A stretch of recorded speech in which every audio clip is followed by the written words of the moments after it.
Welcome, everyone, to Vision Untethered podcast, conversations with inspirational leaders. My name is Jill Simonds. One of our fractional COOs, Micah Salazar, is joining us as co-host as well. We are savvy strategic partners, turning overwhelmed founders into empowered leaders and building businesses that scale. Today's guest joining us today is business sergeant himself, Chris Hallberg, ranked number 9 on Inc. magazine's top 50 leadership and management experts. Chris has seen time and time again what it takes to become one of the top companies in any space. His ultra direct, team first leadership style stems from a career in military and civilian law enforcement. Chris authored the Business Sergeant's Field Manual, which is also a free community for veterans looking to be placed in veteran friendly communities. He is also founder, owner of Go Expand, and an expert EOS implementer. He has seen firsthand hundreds of companies and the impact that the right mindset, a great business operating system, and the right people in the right seats, that the sky is the limit. And in some cases, even further is entirely possible. Chris, so excited to have you as our guest today and to learn more about you and the impact that you're having in the world around you with everything that you've brought to the business world. Thanks, Joel, for having me on your program. It's great to meet Micah and join you on the program today. Absolutely. We're glad you're here. Yeah, so every founder has an origin story.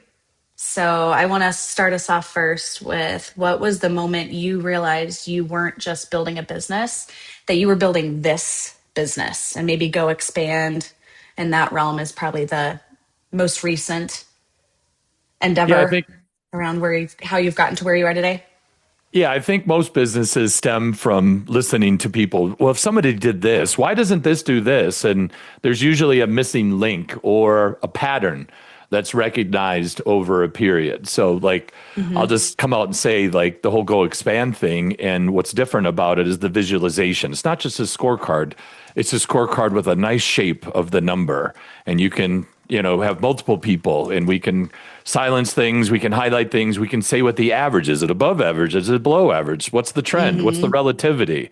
So I find that subjectivity is the hardest part of being great at EOS. Is that the right person in the right seat? If I look at it this way, I'm going to say, yeah, maybe kind of, yeah. If I look at it this way, no. Versus how could Mary not be the right person in the right seat? She is all the way up and to the right. She's clearly safely, highly aligned and performing in a good way. And then there's David, who everyone loves. He walks around like he owns the joint, and he's actually on the edge of the red. He's much lower engaged and not performing at the same rate as Mary. So why would you marginalize or minimize Mary's contribution in a meeting? She's owning her seat. She's crushing her work. And without the visualization of the matrix, then it goes back to junior high school. The mean girls, the mean guys, the jocks, the cheerleaders are making fun of the nerds, and now they all work for the nerds, right? So what you thought in junior high school, wasn't necessarily true later in life. So really what it is the tool removes most of the subjectivity and replaces it with crystal clear objectivity. So if we can just get rid of the biggest challenge and then work on the world's greatest operating system, I like your chances of doing it right and doing it to a higher level. I love that. Very good. If I may, Chris, I'd like to jump in with the next question, and I'm really looking forward to hearing what you have to say about this and some of the other great questions we have lined up. I've heard it's difficult to make the transition from, military to civilian life and business. When you did that, what's a business mistake that you've had, and how has that furthered you as a leader, even in the civilian world? Yeah. So one thing about studying, working hard, showing up early, staying late, and just being that person, right? That allows you to climb very quickly in a lot of different organizations. If you are wired, hungry, focused, relentless, tenacious, doesn't even matter if you're good at what you do. Eventually, you're just going to outwork, outlast, and mentally be stronger than the herd. However, at some point that catches up with you when you don't know what you don't know. So making making a business mistake. And the biggest one is just assuming that everyone else on the team cares as much as you do and getting yourself to a vulnerable position and then realizing you're by yourself when you need 5 people and it falls apart. And, how could you have done that? Well, this is your thing. It's not my thing. I don't care like that. Like, it's not like that for me. And really, being stung by the lack of engagement or fake engagement or hollow words, core values for the wall, honesty, integrity, service to others. Those, those Enron's core values they're about, right? Their leadership team is just getting out of prison. And for those that don't know the Enron story, they were shutting down power grids in California, flattening neonatal units and hospitals and emergency rooms to manipulate energy futures. But if you looked at their core values, they were a wonderful company. So highly profitable, but toxic. So finding that out early in business was like, okay. So the commitment in the military, Micah, people enlist for, I think the minimum's like 3 years. And to be a pilot, I think it's a 10-year commitment today because of the millions of dollars of training. So we don't have to worry about your commitment. You're not going anywhere. If not, we'll send the MPs to come get you. What I did in the military, if you don't show up for work. In the civilian business world, someone can just walk into your office and say, hey, I'm not feeling it anymore. Thank you, or not thank you. And then off they go. The difference is in the military, they assign you soldiers. And you have to make something out of nothing in some cases, or just get out of the way of greatness and shape it. In the civilian business world, you have access to literally 6 or 7 billion people, but they could leave at any time. So really understanding the commitment versus access paradigm. And when I left the military and got into civilian sales, very quickly became a top sales producer because of the discipline, the focus. Military is very system-based, so is a 10-step selling process. So like, you don't have to worry about me saying just the right pre-close. Okay, they've said that. Now I have this option. Oh, we have an alternate. I'm going there. And like, why are you closing so much? I'm just following the training like I did in the military. In the military, if you don't follow the training, they take you out of the class and put you in the next class. So after, a 9-week school, you fail in the 7th week, you get to do that 7 weeks again with a new group of 40 people. So like, go, no go is a military thing. So no one told me the stakes weren't the same. No one told me I couldn't take my military leadership experience and just bring that to the civilian business world. In fact, turns out it worked really well when I curated a team of other people who cared, who really liked the fired up, fire brimstone, let's go be the best. We're slow to hire and quick to fire, not, quick to hire and slow to fire, which is kind of how a lot of other places. So bringing an elite mentality and not accepting anything less was why I became successful as a sales manager, sales executive, and then ultimately as a business owner. And then when I exited my last business in 2011 and wanted to coach other entrepreneurs and their leadership teams, like that was just my style. And it's an acquired taste, Jill. Not everyone's acquired it, but for those that want that, that's exactly what I bring to the table. And the success rate seems to be working after, 120, 30 EOS companies in a 12-year career, and all the best place to work awards. Like my teams won those, but they won those, with a methodology, right? EOS and a mindset, business sergeant. So having a great operating system, but hitting it with a wet noodle, not the same thing. Having a great tool and having everyone's heads in the same place with discipline and accountability, and you cannot make that same mistake 5 times and stay here. So I think really that's kind of the culmination of a mindset and a methodology that equals a different experience. And that's really what every EOS implementer brings. Everyone's got a different style. They're all very effective because the system's effective. So it's really about fit. It's who does this company need? What is the experience going to be like? These 8-hour days could be dry if we make it dry. If everyone's on the edge of their seat and we're hitting things hard and no conversations are off the table, and you're going to sing for your supper, and we're going to IDS, and you're going to take accountability for the failure, and you're going to do something different to get it back on track. And if we have a high stakes day, we're going to have a high stakes results. And not everybody rolls like that, nor should they. But for those that want it, that's what I bring to the table, because for a while there, I quite frankly, was told, hey, you might not want to do that. Yeah, this, that. And I listened to some of those people, and, I was at, 50 proof Chris versus 100 proof Chris, or 200 proof Chris, I guess would be the correct math. But, not watering things down, really leaning into it, being willing to be fired by 10 a.m. If I'm in the righteous space. Doing what's right for the team. And I think when you lean into whoever you are, and you're genuine and you're authentic, and you can just let it go, that's where you're having fun. And I think the results really soar. But it's not for everyone. And again, when I stopped trying to be everything to everyone and just leaned into who I am, that's where the magic happens, right there. I love that. So well said. Yeah. So you've probably seen this a million times. Founders, that a lot of the system and structure you're talking about is by design, right? Designing, architecting. You've got the mindset, but then the methodology. Founders become the engine of the business instead of the architect of it. I'm sure you've seen that a million times. What are some of the telltale signs that leaders become too operationally entangled?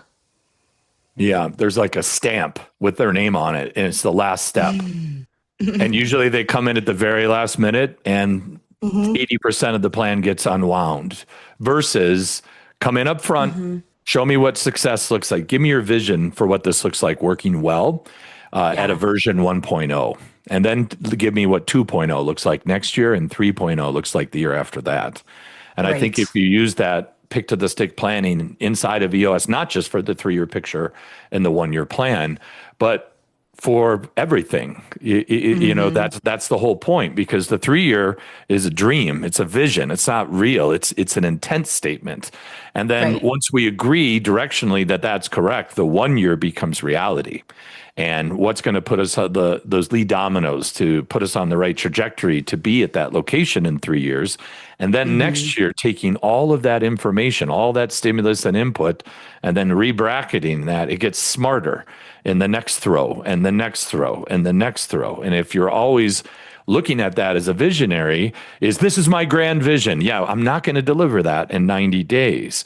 But what would be the most helpful thing to fix? What would be the biggest thing we could lean into? Like oftentimes I see strengths that are under leverage. So we take a weakness and work really hard because it's hard. It's just a difficult thing to make strong. So instead of expending the effort and trying to polish things that are more of a matte finish and will never receive a shine or a luster, and just taking something you're already okay at or good at or great at and elevating that's usually much easier for the organization to do and has a much faster return on investment or return on effort.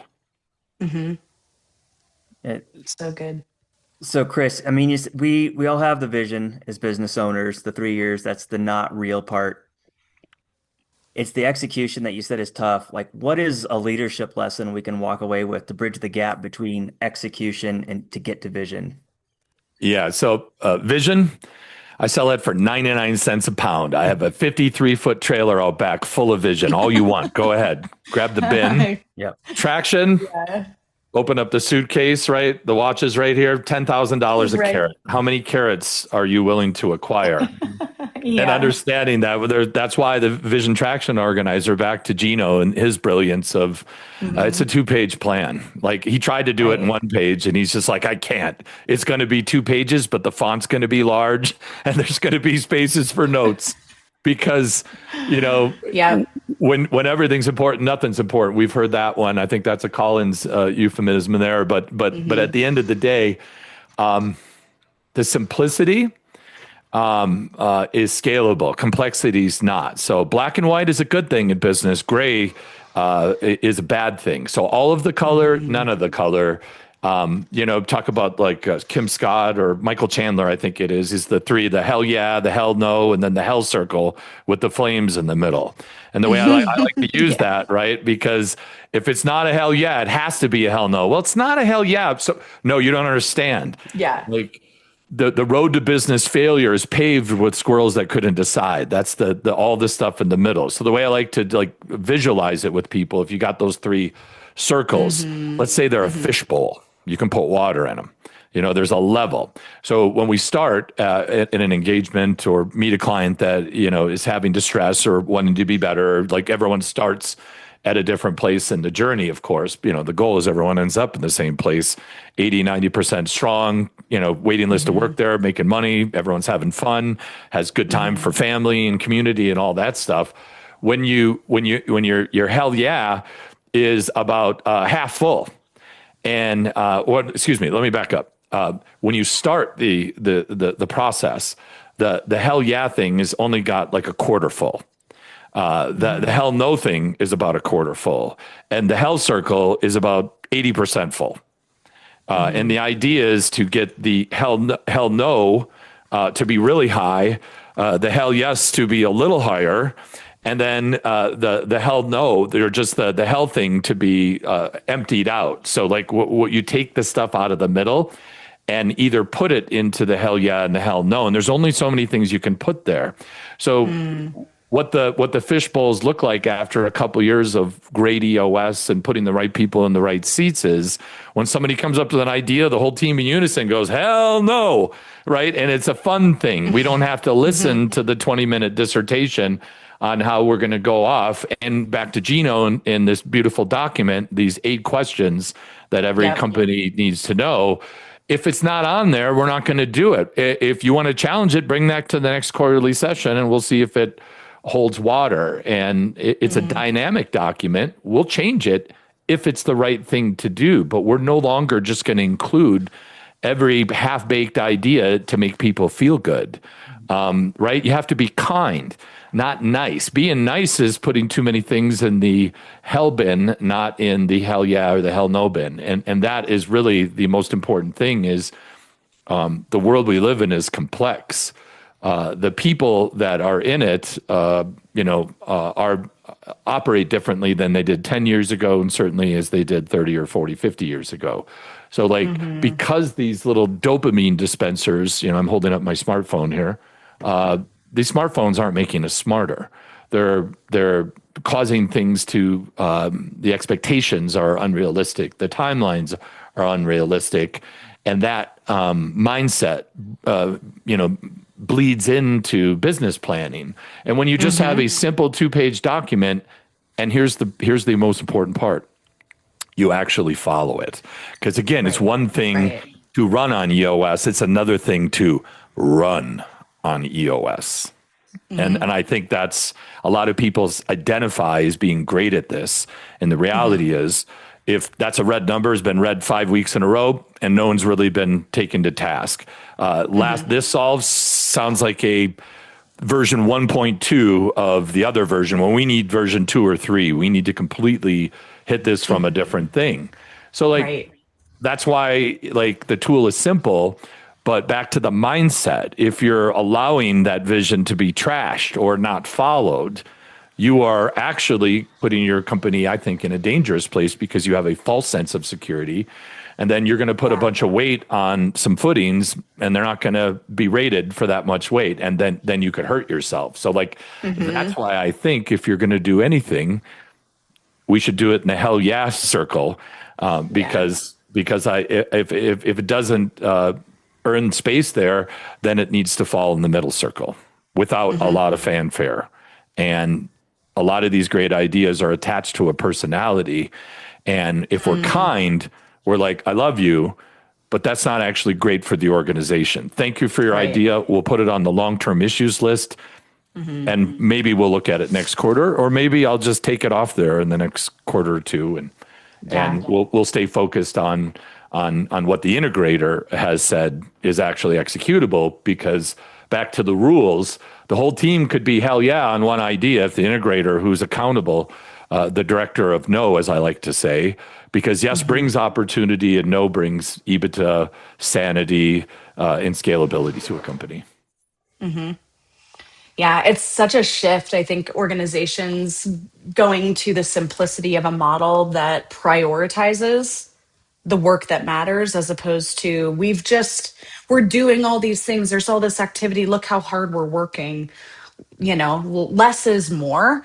That whole mentality is such a shift in scalability, but it's so beautiful to see it come to rhythm and come to cadence. You can feel it, like the shift and the change and what we're working on and how we're doing what we're doing is, I mean, that's where the magic happens. But that is not an overnight switch for most teams. It takes so much reiterating. Like this, we could do all these things, or we could do none of those things. And if they're not a hell yeah, the hell yeah is, what if we did one hell yeah?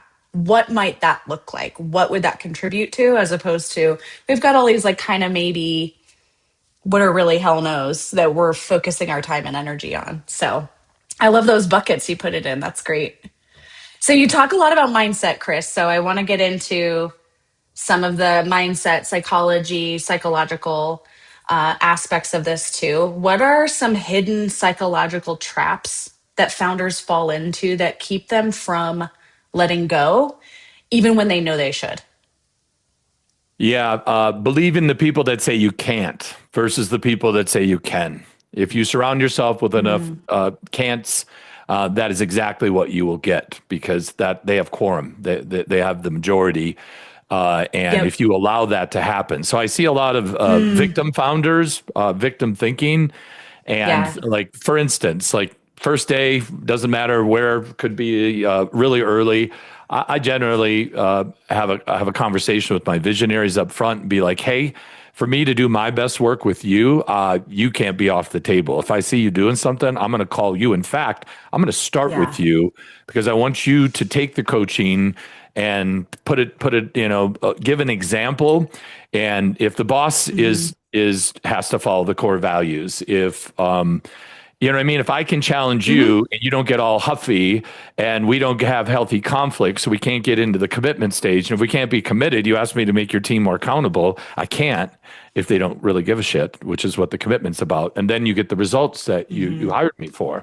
So we're going to be vulnerable, right? Well, I'm talking about Lencioni's trust triangle, right? The trust on the bottom. Vulnerability-based trust. So if you can't be vulnerable with me in front of your team, it's going to be a year before someone takes a shot. And then is it okay? Is it safe? If we just enter the danger on day one and I'm going to find an opportunity, I'm not going to contrive one or make one, but I'm going to see it, I'm going to say it, and I need you to respond like you're coachable, like you actually want to do this with me and you want to see the change happen. And that starts with you being vulnerable. And then we're going to have some healthy conflict. And everyone knows I'm here for the betterment of the team. I'm saying these things because you all committed to me that you guys want to be world class at this. So I now have license and agency to do all of these conversations. You're signing up for this. This is a volunteer thing. So like when I go there, we're going to go there. Do we all agree? Pinkies in the air. Let's go. I want to see them all. We're in. So once we have that agency, we're able to do great work. But the leaders got to go first. And then if they understand, oh, wow, this is different. This isn't like before. So you have this beautiful opportunity when you make a decision to install, EOS. It's a beautiful opportunity. Just like when you launch EOS, that's a lot of change. What are some other 3 or 4 pieces of change that you wanted, but they would always spit the bit. They would reject it. I'm like, put all that right here in this magical change space. You will never have a better opportunity to say, nope, that was version 1.0 of the company. This is version 2.0, or maybe it's 3.0 or 4.0 for businesses that have been around a while. But I think just like a process or a policy, the version of us, right? Windows is, I think it's 11 now. Maybe it's on 12. I don't know. But if you call them up and ask a tech support for Windows 8, they're going to laugh at you. The entire company's moved on from Windows 8. They're on Windows 11. So like, let's adopt that here at this company And if we're going to be change agents, let's be change agents for good. And if we're going to do it, let's do it all in one shot and flip the switch. And when someone barks up with a version 1.0 statement, you can just say, "Whoa, 1.0 thinking, need you to upgrade your hard drive. 2.0. Try that again, give it to me in 2.0. There it is. Good." Yeah. And it's this big thing, and it allows you to make this organizational change. So that's something I just as an implementer bring up, because like if change is in the air and change is necessary, let's not dip our toe in the pool. I want to see cannonballs, jackknives, double flips, gainers. Let's go. Let's, like, all the water shouldn't be in the pool if we're having fun. Yeah. Love it. Yeah, that buy-in to the vision, buy-in to the prioritization, like you said, is make or break for every company. Well, it's not optional, is the thing I talk about. Yeah. And this goes back to the hell yeah, hell no. All right, I like part of this. I'm not going to give it all to this. These are the parts that I like. So let me just select the orders that I want DoorDash to me, and I don't want those things. And I have that. So like it is all in or all out. That's what I'm saying. It's not kind of in. Yeah. I say all the time, like, hey, sounds like we're half pregnant on this. Somebody explain how that could be the case, because that's not how that works, and that's also not how this works. And when I explain it, sometimes in sayings, isms, cliches, I have like a million cliches like ready to go.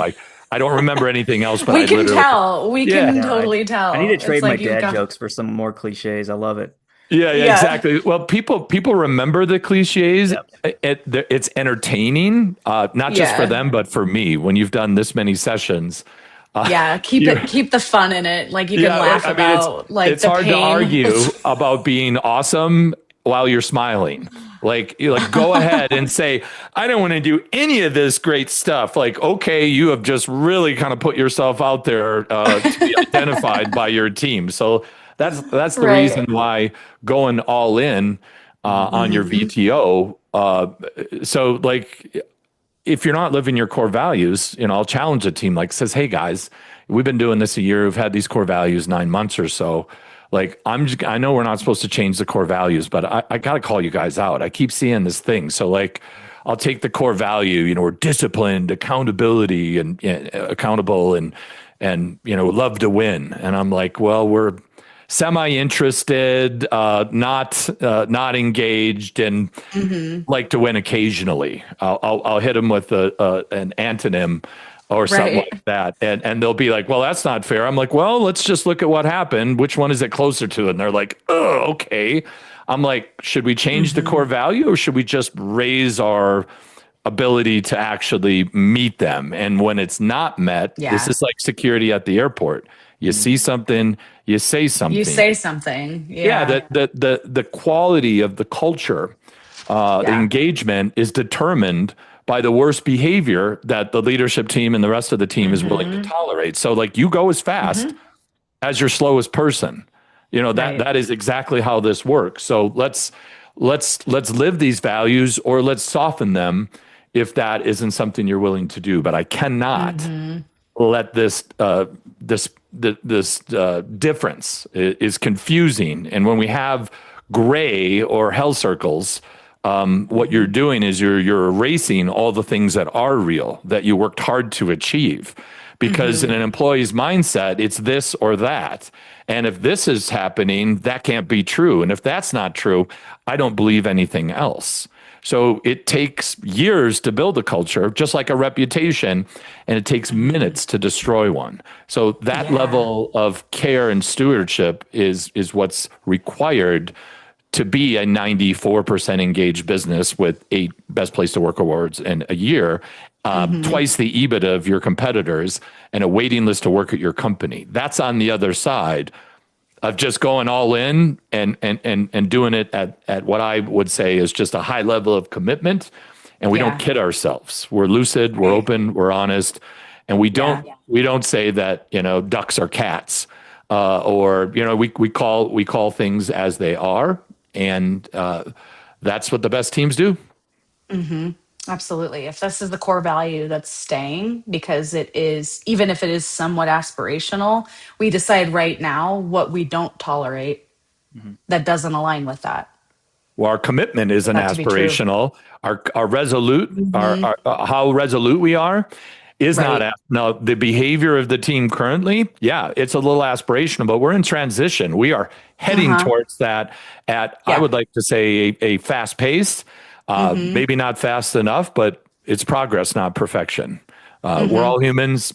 Everybody's perfectly imperfect. Yeah. Perfection is never the standard of the watchword, but are we moving that way?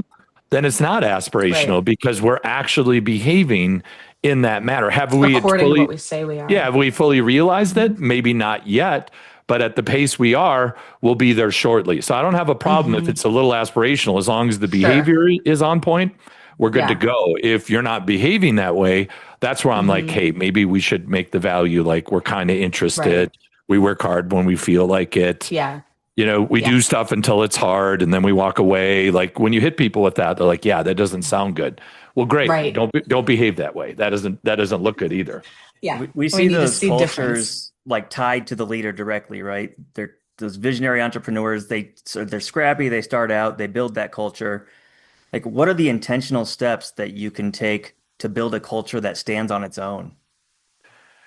Well, I mean, it's the curation of a team. It's not accidental. I've never seen a company just hire all the right people and the right seats without being intentional. And that's why EOS is so powerful, because it literally brings that methodology and doesn't just bring the concept.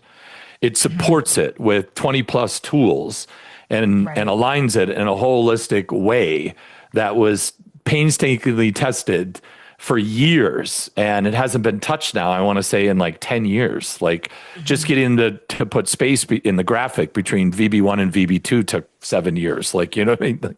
Like there's Yeah. a reason why you can't just edit EOS at will.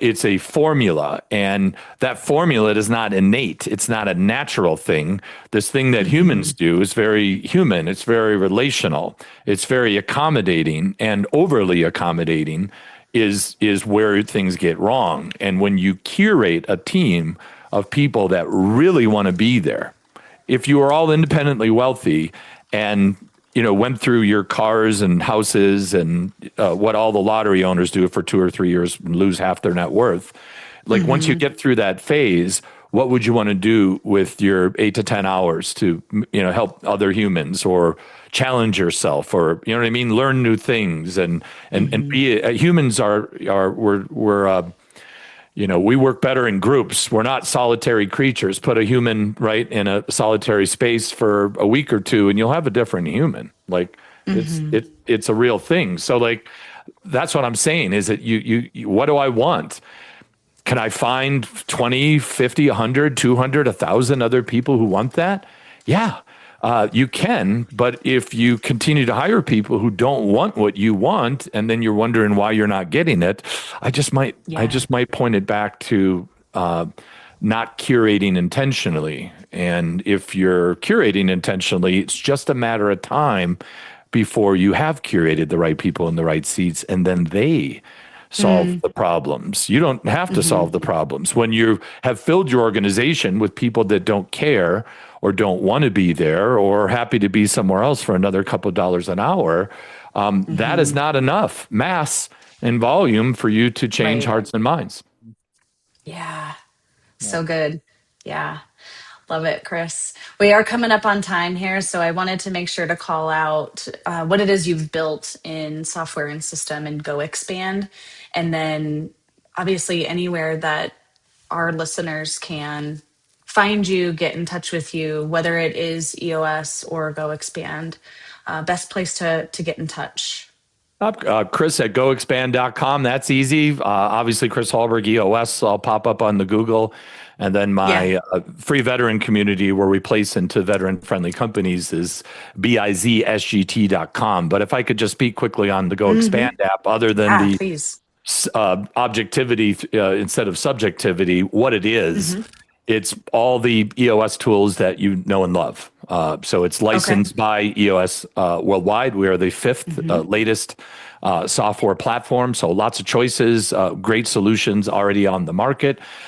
Just seeing things a little differently. So not are just the tools, but they're highlighted differently. It's dynamic. It's not siloed. You can take a rock or to do and then send it somewhere versus just living in a static environment. The other thing is it has an alignment, performance, and engagement score. And the alignment is the y-axis, the performance is the x-axis, and that's what gives us the scatter plot. And then the green box can be gamified. Level 1, it's real big. Level 10, SEAL Team 6, like it's gamification, so you can continue to curate the team to higher levels. And then we add in 5 or 6 people tools, performance reviews that don't fight against the EOS methodology. So you're not taking another methodology and trying to have them translate. The formulas are similar. And then you take pulse surveys and unlimited personality assessments and an AI process bot where we can put all of our documents in there and we don't have to disturb our teammates. Also, if you're in a meeting, the agentic AI listens to your IDS. And if Jill takes it to do, you don't have to stop the meeting and tappity tap it to do. Go Expand listens and puts it to do in your dashboard because it heard you make a commitment and it does that for you. So it's basically EOS tools, a bunch of people tools, and the AI agent all in one login for the same price as all the other tools who just do the one thing. Amazing. I'm going to have to check it out. Yeah, I want to try it out. Yeah, we also have a sandbox environment. So you can just go to the goexpand.com and there's a fictional company in there called Figment. I think it's 17, 18 person company and it's all filled out. And you can click around as if it was your own. A 30-day trial to a barren software environment was never a good experience for me. So my team worked very hard and they update it weekly and you can go in there and kind of see yourself in the environment. And the unique thing is, because there's like 20 some features, is that can be a little overwhelming. So at launch, we're like, ooh, this can be a lot. So so instead of 2 products, it's now 1 product. You can turn everything on or just the 5 tools on. So you can go from super simple purist to fully enabled tech stack that works together. So it's kind of a freestyle cruising experience. You can turn things on when the team is ready and it's one price for everything. So it's kind of a choose your own adventure. And people are really loving the flexibility with that. And you can cancel 5 or 6 other apps. So it's a time saver, but more importantly than that, it simplifies the operating environment. Instead of being 30% in multiple apps, it's hard for people to have that many logins. So people use Go Expand as the dashboard, the tip of the spear. And then through Zapier's apps, we can port in 7,000 other apps and we can just pipe all that data right in there. And then we can embed other technologies into the meeting flow. So for department meeting, once you customize your meeting, you're in the meeting for the whole meeting. You don't have to go to outside documents. We can embed that. So it's really just all the things I heard over the year in the session room. I wish this was that. Why don't we do that? Why do we have to have all that? So it's a typical entrepreneurial journey. The client tells you what they want, and then you figure out a way to give it to them. Yeah. Love it. Amazing, Chris. Well, your impact is just so evident in all that you do. So it's just a pleasure to have you and to learn from you, and for our listeners to get to learn from you as well. So thank you so much for being here and sharing your story and all your advice. Thank you very much for having me on. Yeah, it was my pleasure. Thank you. Yeah. All right. Thank you, everyone, for listening. We will see you next time.